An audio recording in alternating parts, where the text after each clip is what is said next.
ছিদ্রপথ মায়ে ছিল তাতে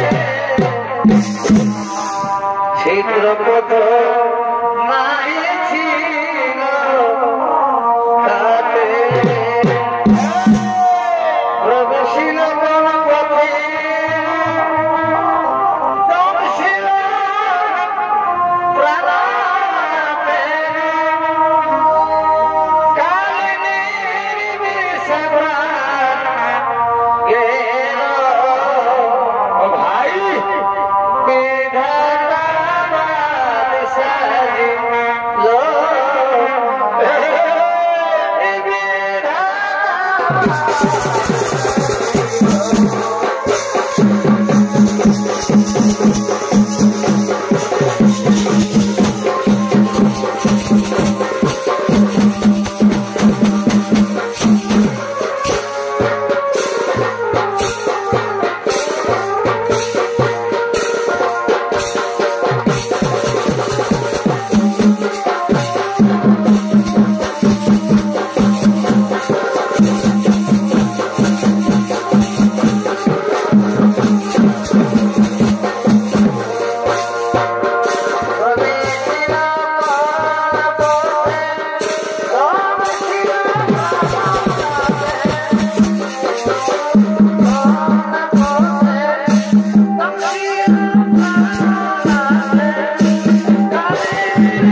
আমার রসে তোমার গর্ভের এমন জন্মগ্রহণ করেছে, তুমি কি তাকে অমর করতে চাও না?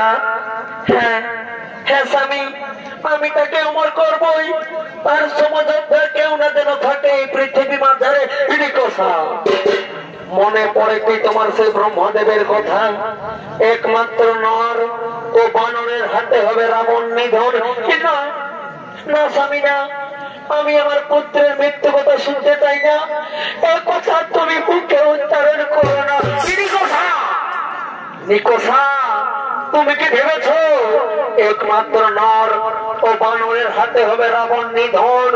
নর জন্মেনি, কিন্তু বানর জন্মেছে। সেই বানর ছুটে চলেছে কৈলাসে। আমি তোমায় আগে থেকে সাবধান করে দিলাম নিকোষা, এরপর তুমি যা ইচ্ছা তাই করতে পারো। আমি এরপর আসছি নিকোষা, আমি আসছি।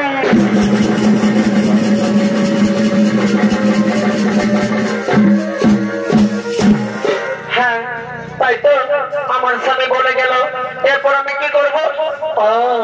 মনে পড়েছে আমাদের গুরুদেব রয়েছে, দত্ত গুরু শুক্রাচার্য। কোথায় গুরুদেব? দয়া করে দেখা দিন। এই গুরুদেব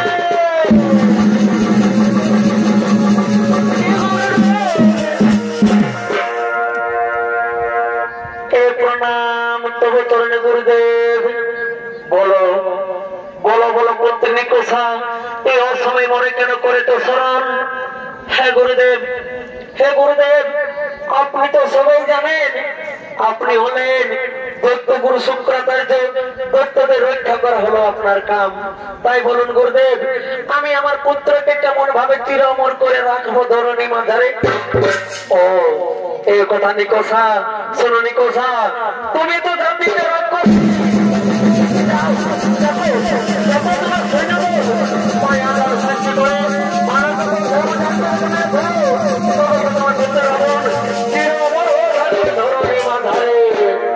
হ্যাঁ হ্যাঁ গুরুদেব, আপনি ঠিকই বলেছেন, আমি তাই করব। আপনি এরপর আসুন গুরুদেব, আপনি আসুন, আপনি আসুন। ওরে ওরে বানরে, আমি তোকে মানতে দেবো না, আমি খুশি, আমি মায়াবী, আমি মায়াবী হতে পারো, তোকে তোর যেমন দেখতে ফেলবো, ওর বাড়িবার মন্ত্রী সব হচ্ছে সেই যখন তোরা তাড়াতাড়ি ছুটে আয়।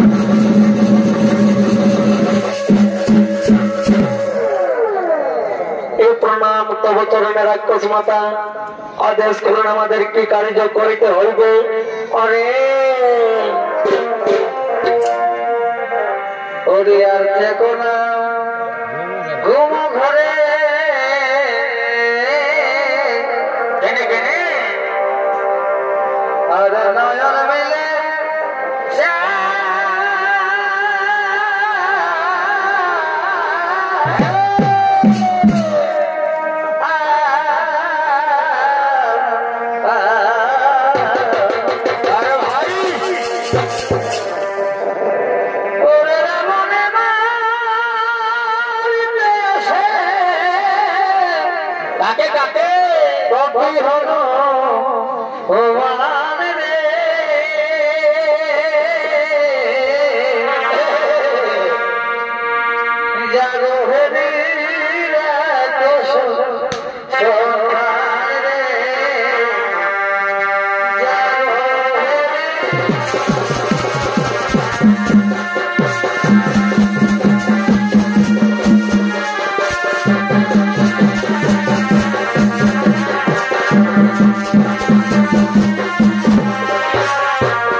এক্ষুনি প্রয়োজন, ওই শিশু বানরকে আমায় হত্যা করতে হবে। চল আমরা এক্ষুনি ছুটে চলি সেই কৈলাসের পথে।